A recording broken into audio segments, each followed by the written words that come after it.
ABC 7 News at 6.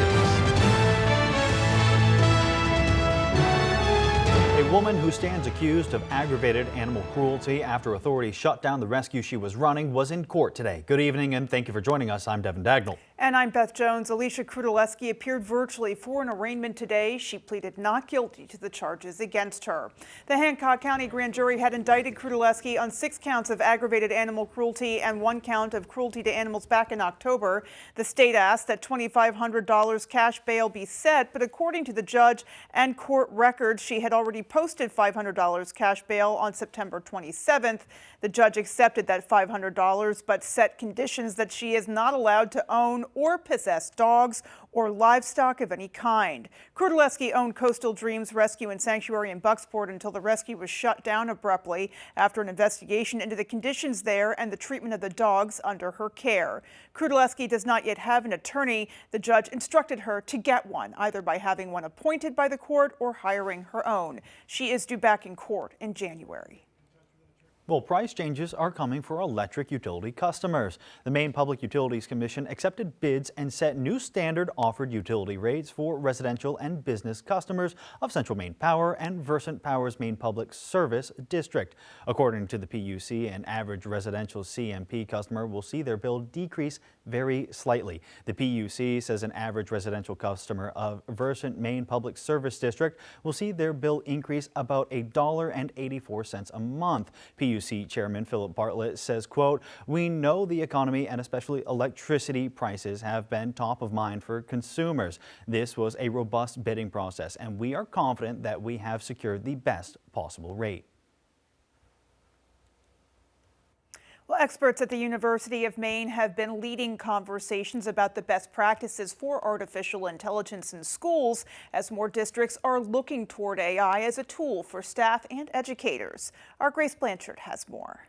Artificial intelligence has entered the classroom, forcing more educators to find the best approaches to AI. I like to encourage people to think, that this is just another tool that teachers have in their tool belt. University of Maine Associate Professor of Special Education Sarah Howarth says educators have always used technology to support student learning, and AI is just the latest advancement. We have to prepare our students for a world that is going to be very different than what we are experiencing today. We can't prepare them for the past. Local school departments say it has been a challenge finding the balance between the positives and the negatives of artificial intelligence tools. Brewer approaches it as a tool, and we want our students to be using it responsibly. Last year, the Brewer School Department was one of the first in the state to purchase Magic School, an AI program that is designed for educators and students. Trying to kind of get ahead of the game. We would rather teach our kids how to use AI responsibly than have to react to when they're using it irresponsibly. Howarth believes programs like Magic School are a step in the right direction, but there needs to be more state-level guidance for implementing these tools. I think a lot of teachers are afraid. They're excited, but they don't want to get in trouble. So I think guidance like that is our next big task. In Brewer, Grace Blanchard, ABC 7 and Fox 22 News.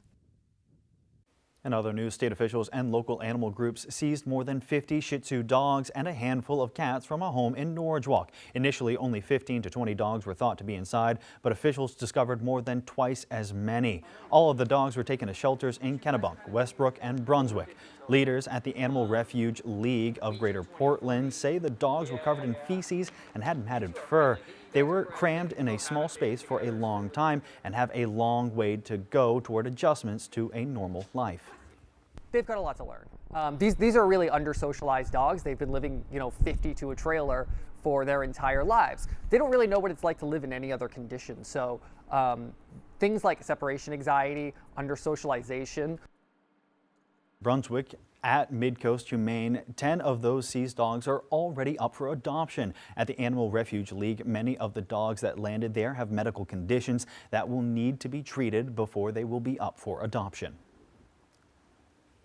Well, in last week's Augusta City Council meeting, one counselor brought to the table an idea to address the issue of used needles and syringes being found throughout the city. Our Doug Banks sat down with City Councilor Kevin Judkins to learn more. It's an idea to help bring an end to use hypodermic needles left scattered in Augusta. It's not a needle exchange. It's really designed to clean the streets up. During last Thursday night's City Council meeting, City Councilor Kevin Junkins proposed the idea of residents bringing in used needles and syringes at 5 cents per needle or syringe. Honestly, we got to start somewhere. 5 cents did work for folks picking up bottles and cans. So it seemed to me as a reasonable starting point. Judkins says the incentive program would partner with a nonprofit who works in harm reduction and needle exchanges.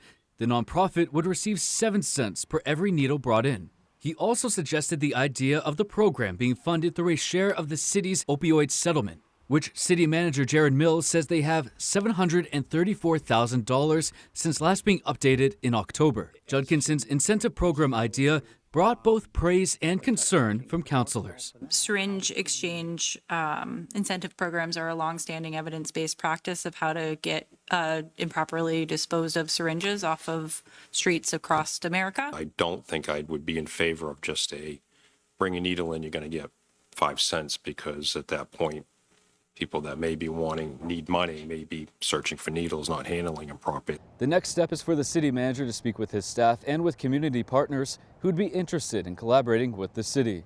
Those findings would then be brought back to the council to move forward in the discussion process. Judkins says at this time there is no specific date or meeting in place for when this will happen. In Augusta, Doug Banks, ABC 7 and Fox 22 News. It's beginning to look very festive in Bangor. The city's holiday tree was put up in West Market Square this morning. Thousands of lights were strung up on the 36-foot Norway spruce thanks to Fraser Signal Technologies, a VZ that helped Bangor's Public Works Department. It won't be lit just yet. That will happen during a special lighting ceremony that will take place on November 29th. Just a reminder that Bangor's Festival of Lights Parade begins at 4:30 on December 7th. And so a couple things to look forward to there as we get to the beginning of the holiday season. Yeah, certainly looking forward to it. Absolutely. All right, well, let's get a first check of our forecast and see what's coming. Thank you, Beth and Devin. As you can see, we just got a few clouds in the area for right now. There's showers a little bit to the east of us, and we got lots of rain over the Great Lakes region right now, but we are dry, and it was pretty warm out there for today with above average temperatures in the low 50s, showing 52 here in town for our high, 53 by Bar Harbor, some areas into those mid 50s in the southwestern portion of the state for today. A little bit cooler up north, though. We see upper 40s in Millinocket and low 40s all the way up north by Clayton Lake for today. As we take a look at those wind speeds out there, northwest winds right now, a little bit breezy in some areas. We can see 14 miles per hour sustained in Augusta and Waterville, so gusting up near 20 to 25 miles per hour. Here in town, just right around 10 miles per hour, but still the winds are a little bit breezy all across the state for today with those northwest winds. As we take a look overnight tonight, still going to have lots of cloud cover building in for us, but temperatures are going to stay pretty warm, sticking right around those low 40s for tonight. Beth and Devin? Alrighty, Chase. Well, coming up on ABC 7 News at 6, a number of local nonprofit organizations join forces to ensure that every Mainer has something to celebrate with during the holiday season. We'll have those stories and much more as ABC 7 News at 6 continues. Tell the insurance company you mean business. Call Joe Bornstein, right now. Call the firm that has been getting justice for Mainers for 50 years. If you've been injured in an accident, call Joe. Are your gutters weighed down by debris causing them to sag and overflow? I'm Tony Hafford with TC Hafford Basement Systems.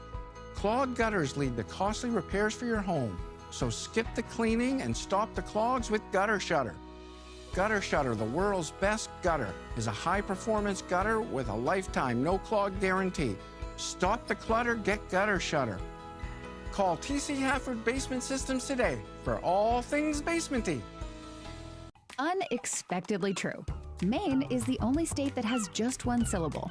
A lobster can taste with its legs and chew with its stomach. And while most people can't lick their own elbow, 85% of Mainers who buy health insurance through CoverMe.gov pay less than the sticker price for their plan.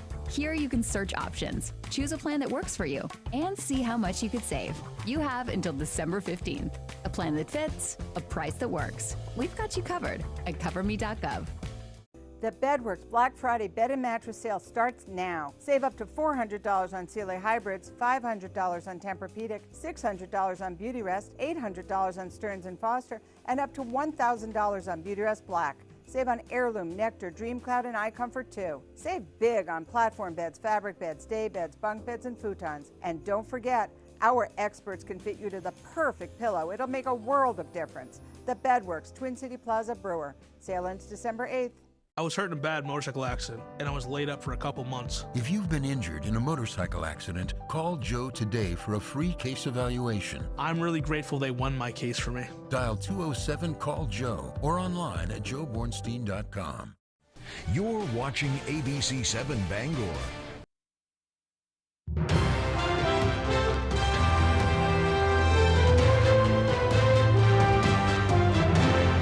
Welcome back. A group of local nonprofits came together today to make sure every Mainer has bread to break this holiday season. Our Alex Schley has more. 22 years ago, when the Bucksport Mill Workers donated $6,000 to the Brewer-based nonprofit known as Food and Medicine to help their fellow workers who had lost their job, a tradition was born. Since then, the organization has grown to include nearly 70 organizations across the state, all working together to distribute the meals. This year, organizers say they plan to prepare 1,675 meals, comprised mostly of locally sourced food. When this started, we didn't want to have farmers going bankrupt too through donating food. So this is really a way, and we try and do it thoughtfully so that if a farmer has extra carrots or extra beets, we'll buy the beets or extra carrots from those farmers to support farmers. Boxes include all the fixings from turkey and squash to cider and beets. Each year, hundreds of volunteers turn out to help, including 19-year-old Troy Hood. He decided to give back after seeing how one of the boxes made a difference in his own family. It has helped many family members. I know it surely helped my family. It's a great community event. I severely thank Food and Medicine, all the farms, and all the volunteers. If it wasn't for the volunteers, the farms, and Food and Medicine, we wouldn't be able to have anything like this. Food and Medicine organizers say they still have a significant amount of fundraising to do before Thanksgiving. If you'd like to donate or learn more about the program, visit our website, foxbangor.com. In Brewer, I'm Alex Schley for ABC 7 and Fox 22 News. Well, 'tis the season for not just planning your own Thanksgiving meal, but perhaps also helping to make sure that others get to enjoy one as well. In that spirit, the folks at 107.3 kicked off their annual Free the Z turkey drive. The event is in its 24th year and has collected thousands of turkeys for area families in need. This year, they are partnering with Penquist Cap, and you can find Kid and Katie in the Hannaford parking lot in Brewer collecting turkeys through Thursday. That's right. They stay out there for the duration. So if you are able to hand deliver a donated turkey, they'll be waiting for you. The goal this year is to collect at least 2,024 turkeys. This year, nothing's changed. We need as many turkeys as we can get. And we've seen a lot of, all different walks of life of people come through so far. Just today, we're having a pretty good first day. So We really are. We even had someone from Ellsworth come and drop off a turkey, so that was amazing. drove down just to say hello.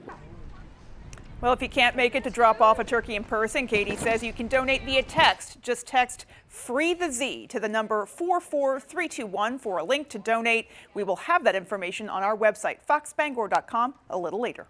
All right. Well, still to come on ABC 7 News at 6, Jody Hersey went to Rockland to highlight the efforts to repair a staple at Rockland's Lobster Festival. And in sports, Maine hockey looks ahead to UNH this weekend, and the Black Bears boast the nation's top power play scorer. That story is after the break. When outdoors, some people like it hot and some people like it cold. However, when indoors, most people like it comfortably warm. Choose a Boderas boiler from McCusick Petroleum Company to provide you with comfortable and efficient heat. They also offer sales and service on many brands of furnaces, boilers, and water heaters. McCusick Petroleum Company delivers oil and LP gas to homes and businesses throughout the Penquist region. If you'd like more information on pricing or service, call or stop by our office in Dover Foxcroft.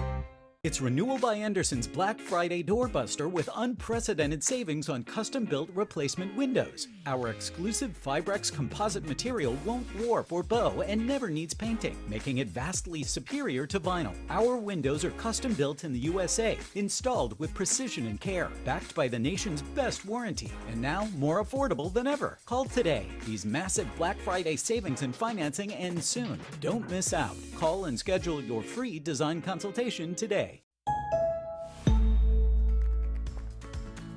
Embrace the journey, where each moment turns into a cherished memory.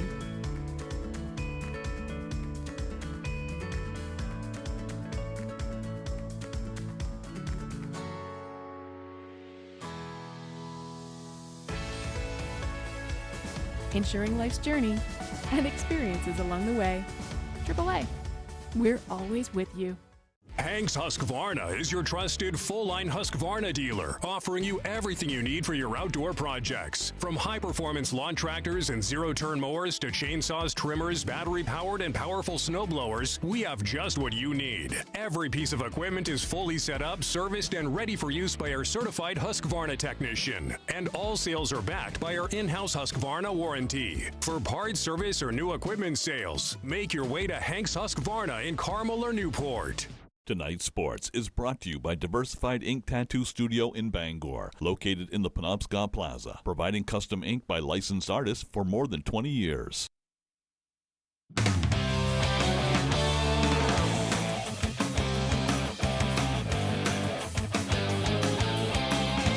Move we all thought was inevitable has happened. Welcome back in, everyone. Thank you for staying with us. After 8 wins in their first 20 games, the Boston Bruins making a coaching change on Tuesday afternoon, relieving head coach Jim Montgomery of his duties and promoting associate coach Joe Sacco to the interim role. In a statement regarding the coaching change, Bruins GM Don Sweeney saying he made the difficult choice, going on to say Monty is a very good coach and a better person. He also says he is both grateful and appreciative of the opportunity and cites the Bruins' record-setting 2023 season. But then Sweeney went on to conclude that the team's performance is below how the Bruins want to reward their fans.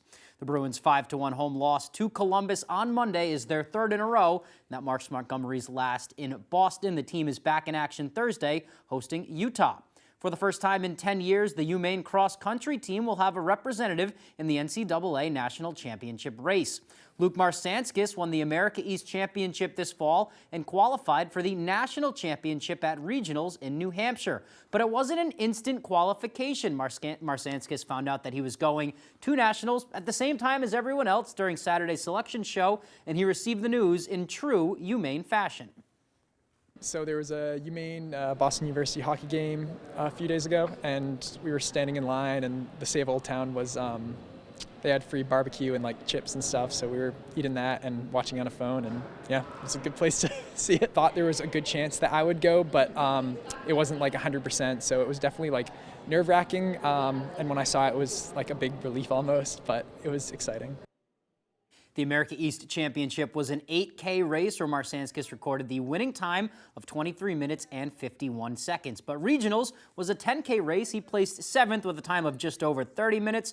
Marsanskis says he is much more comfortable with that 10K distance. I think I'm definitely, like, the longer the distance gets, the better I am just like aerobically. So I definitely have more confidence in the 10K than the 8K, so I'm excited for that.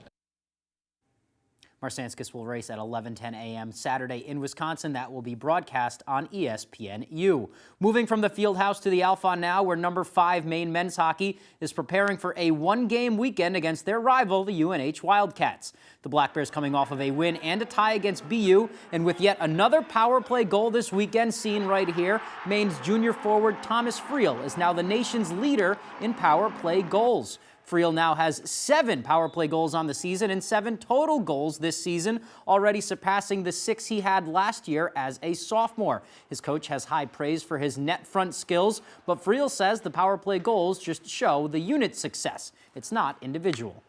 You know, we work a lot on power play in practice. Coach Fortier gives so much time and effort into studying other teams' penalty kills and really finding out what works for us. That, and I think the guys I'm playing with on the power play they're snapping it around like they've played with each other for years. I think that stat is more of an example of how well the whole unit's doing, not really me. He is a really good net front guy, and those are really hard players to find. Just finding a way to, like, pucks tip his stick, go off his body positioning at the net, and it takes a lot of courage and a lot of strength.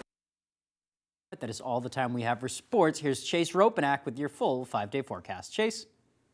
Thank you very much, Tyler. Taking a look at our highs for today, a little bit above average. We can see low 50s here in town, showing 52 degrees in Bangor, 53 by Bar Harbor. Some areas got up into those mid-50s for today. We see that in Augusta and Wickesett right around 55, 56 degrees for their highs today, but a little bit cooler up north. Millinocket right around those upper 40s for today at 48 degrees. And we can see low 40s stretching all the way up north to Clayton Lake with only a high right around 42 degrees for today.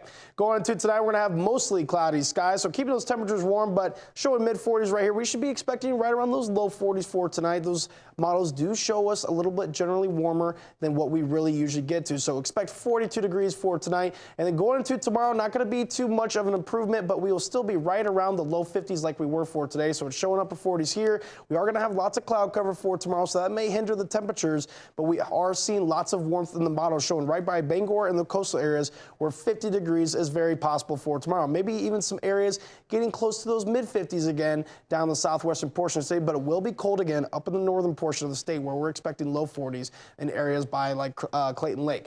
All right, take a look at our average for this time of year, right around the mid 40s, 44 degrees. It's going to be a little bit above average throughout these next few days. It's going to be in those upper 40s for Thursday, back near 50 on Friday, but then right around average throughout the rest of the week, especially going throughout the weekend. 45 and 46 degrees are your highs for Saturday and Sunday, and then getting a little bit cooler going into next week by Tuesday, just a degree below average with the high right around 43 degrees. All right, take a look out of that radar. We can see not too much going on. There is some showers off to the east of us, most likely Virga rain that's not hitting the surface, but there is some heavy rain now moving over the Great Lakes region we can see. But for us, we're dry right now. We're going to stay dry going into tonight, just having some cloud cover make its way in, but we do have northwest winds, a little bit breezy out there for today, 14 miles per hour sustained here in Augusta and Waterville, and we can see in here in town 10 miles per hour, so a little bit lighter winds, but it's still a little bit gusty out there all across the state for today. We can see Frenchville up north right around 21 miles per hour sustained, gusty near 30 miles per hour up there. But we can see throughout tonight and into tomorrow, the winds are going to kind of remain the same, coming a little bit low at throughout the night, but going back into right around the afternoon hours of noon, we're going to see wind gusts up to 15 miles per hour here in town, 20 by Bar Harbor. So definitely by the coast is when those winds are still going to be a little bit stronger than inland, but still not too bad. Winds won't be too bad for us, but we are definitely going to see a nice breeze going into tomorrow. All right, so now we do see some mostly cloudy skies for tonight, and get into tomorrow afternoon and evening. The whole state is going to be smothered with clouds. We're going to see lots of cloud cover. Still going to stay dry, but it does show that throughout these next few days, those clouds do not want to go away. Doesn't look like we'll be seeing any sun. Going into Thursday is when we do have that next chance for some rain coming. All right, tonight's forecast, low 42, mostly cloudy out there. And for tomorrow, high of 51, going to be cloudy and breezy, winds gusting near 20 miles per hour from the north. Taking a look at our extended forecast, we can see upper 40s and low 50s, rain coming in into Friday and Saturday, and mid 40s with partly cloudy skies on Sunday. Beth and Devin. All righty, Chase, thank you. Still more to come right after the break. You're gripping a pumpkin spice latte, watching the home game on a Friday night. Earlier, you took the kids apple picking and almost made it through the corn maze. It's that time of year. Shorter days, cooler nights. Valley Home Services believes the comfort and warmth of home means more on nights like these. Comfort and warmth that comes from Fujitsu heat pumps. Valley Home Services has the most reliable choices for heating and cooling your home or business. Ditch the worry of heating bills and power outages all season long with Valley Home Services. Go ahead, embrace the comfort. At WKIT in the 90s, things were a little different. Now we take the rock very seriously.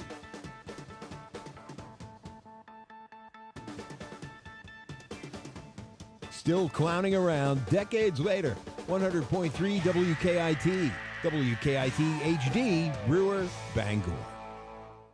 ABC 7 and Fox 22 proudly broadcast live from the Anna Shriner's Festival of Trees on November 20th, a beautiful holiday live event which is brought to you locally by Next Home Experience. Happy holidays. Next Home makes your buying experience seamless, simple, and stress-free. Dorsey Furniture, Route 1A, Holden. Check out Dorsey's top pick Eastman House Queen mattresses and 5 comfort levels on sale now. And Coastal Auto Parts, your local Napa Auto Parts dealer with 30 locations, owned and operated by a Maine family that cares. You can really make a career out of it if you find that passion and you enjoy what you're doing. I just got done with my associate's degree. I am determined to go back and finish my bachelor's. I didn't know that it was for me until I got into it. It just made me feel so good. Thank you. You're welcome. Recovery coaching led me on the path to where I am now, doing the work that I do with the nonprofit, and I don't know where I'd be without it.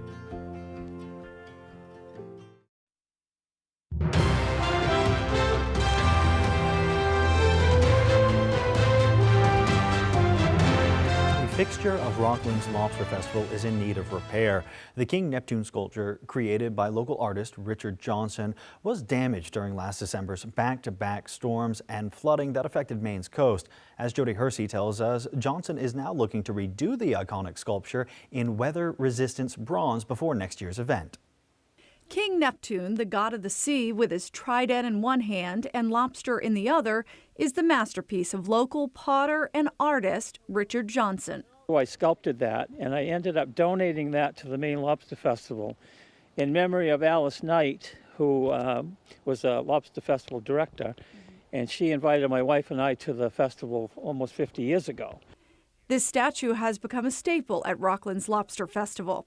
However, when it was on display at a restaurant in Rockland during the December 2023 storms, King Neptune and another sculpture had an unfortunate run-in with Maine's coastal waters.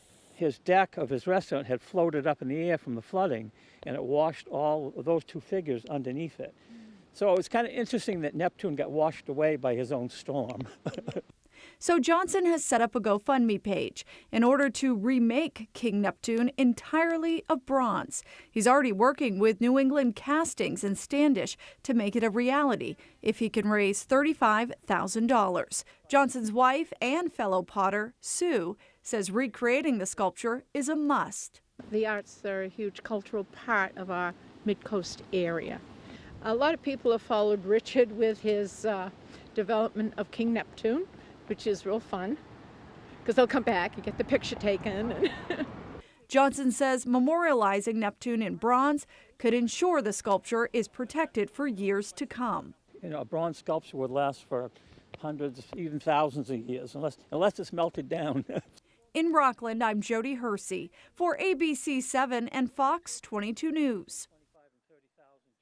Well, finally tonight, as temperatures start to get colder, Mainers will want to pull out their winter weather gear. Ken Johnson, the owner of Maine Outdoor Solutions in Herman, says he came across a great winter hat called the Crusher hat when he was attending the forestry program at the University of Maine back in 1969. He says back then his fellow classmates all wore them because they were warm, durable, and like the name would indicate, you can crush them up and stuff them in your pocket when you aren't wearing them. Well, when Johnson was looking to add more products to his company, he immediately thought of the Crusher hats and tracked down the manufacturer. So then I asked the manufacturer, could they make one with flaps, ear flaps? So we have what we call the flapper, and it's a stylish hat. It's still crushable, and it's got ear flaps. So you can cover your ears in the winter. So this has become very popular. Well, the Foggy Mountain, Maine Crusher hats are available on Amazon or locally at stores like Ace Hardware in Herman. Food for thought if you're looking for some new winter accessories, I guess. Stylish and functional, it looks like. Style and substance, you can have them both. All righty. Well, that is going to do it for us, folks. From everyone here at ABC 7, take care and have a great rest of your night. And for more of your local news, join us on Fox 22 News tonight at 6:30.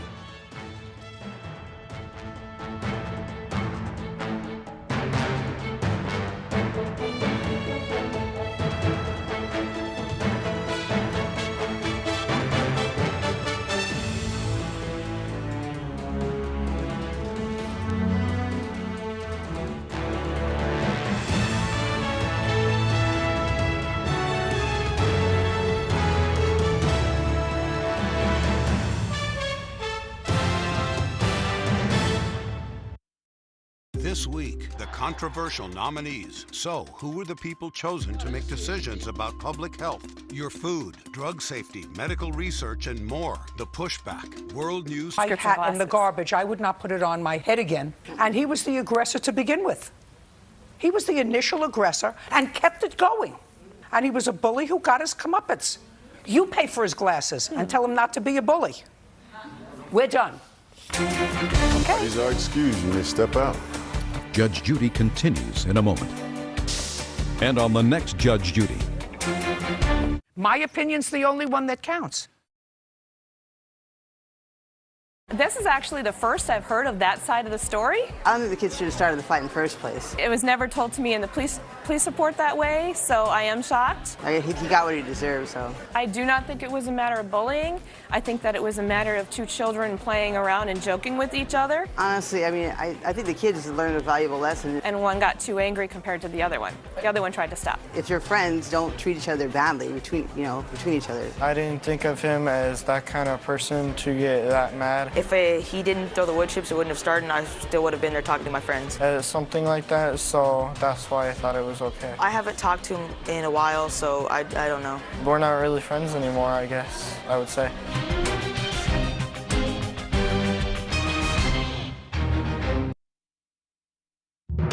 Coming up, the city of Augusta is considering a hypodermic needle buyback program. Plus, in national news, President-elect Donald Trump was found guilty of falsifying business records, but a recent Supreme Court decision may be grounds to dismiss the case. And a local school department is exploring how AI can be implemented in schools' curriculum. Those stories and much more just ahead. This is Fox 22 News Tonight. A woman who stands accused of aggravated animal cruelty after authorities shot down the rescue she was running was in court today. Good evening and thank you for joining us. I'm Devin Dagnall. And I'm Beth Jones. Alicia Krutulewski appeared virtually for an arraignment today. She pleaded not guilty to the charges against her. The Hancock County grand jury had indicted Krutulewski on 6 counts of aggravated animal cruelty and 1 count of cruelty to animals back in October. The state asked that $2,500 cash bail be set, but according to the judge at the hearing, she'd already